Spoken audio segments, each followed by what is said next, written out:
Comme je disais, ça nous, en M15, voici notre bougie de confirmation. On prend le trait juste à la clôture de la bougie. Donc quand la bougie clôture, on vient, on met le trait au niveau ci. Au niveau ci. Ici là. Donc la bougie est clôture pour mettre le trait. Ça c'est pour ne pas avoir, vous voyez le petit mouvement qui monte ici et puis ça descend. On n'aurait pas le petit mouvement là. Donc on met notre sel limite ici. Donc quand le prix va remonter, c'est quand ça descend que ça nous met dans le trait.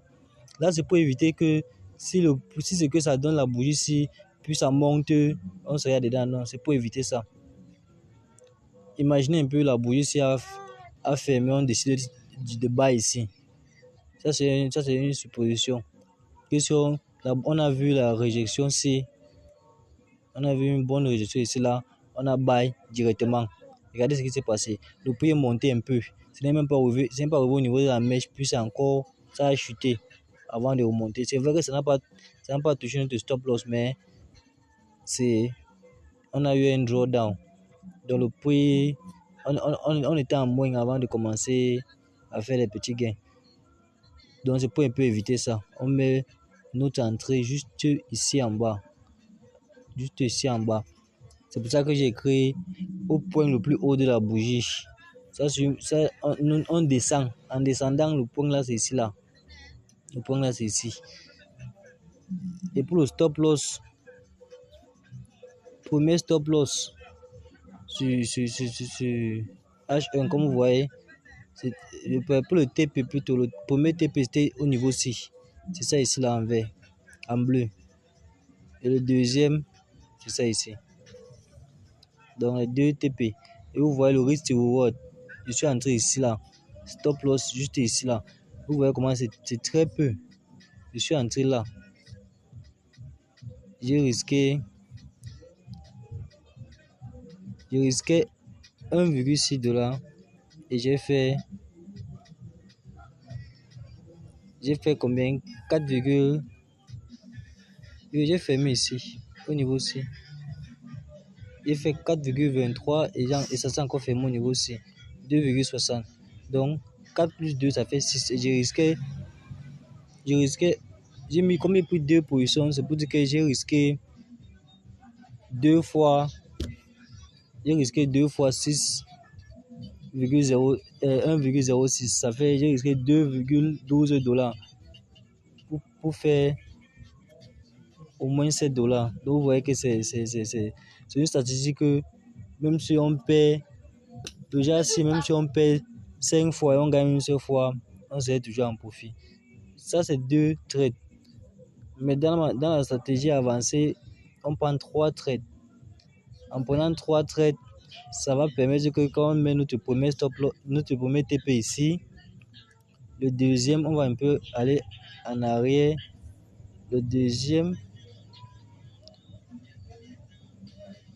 serait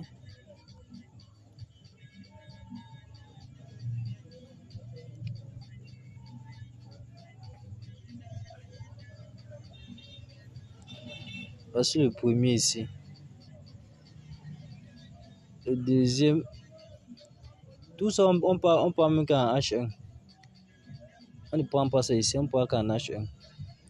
Le premier ici, on a pris le trade là. Donc on met le premier TP ici là. Voilà, c'est exactement comme vous voyez la flèche bleue. Et le deuxième ici. Pour le deuxième, il ne conseille pas de choisir loin ici en bas, vu qu'on ne sait pas si le prix va retracer avant ça. C'est pour ça que j'ai pris ça. Et pour ça que repart là. J'ai pris ça ici. J'ai pris là. Voilà là où j'ai pris mes 2 TP. Premier et deuxième. Et pour le troisième, on part en M5. Qu'est-ce qu'on fait en M5? Si j'avais pris 3, c'est que même jusqu'à maintenant, je suis toujours en profit.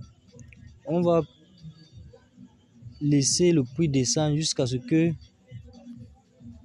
les deux IMC, IME 14 et IME 21 se croisent en montant.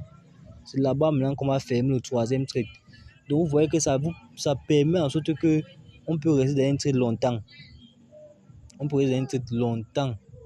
Vu que ça c'est en M5. Imaginez si c'est que j'avais laissé. Voilà mon entrée là, dans le point rouge. Imaginez si j'étais encore dans le trade jusqu'à présent.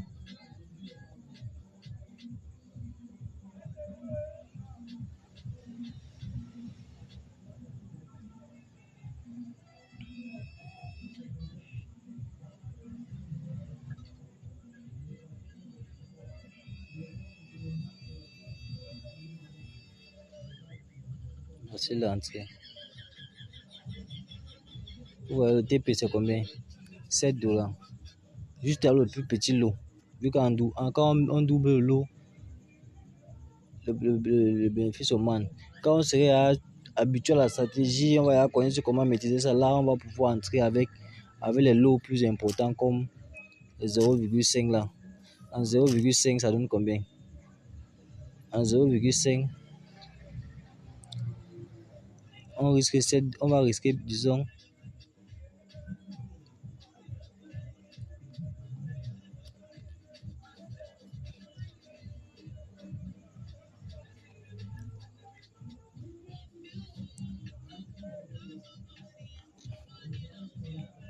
en 0,5, on met ici, stop loss en haut,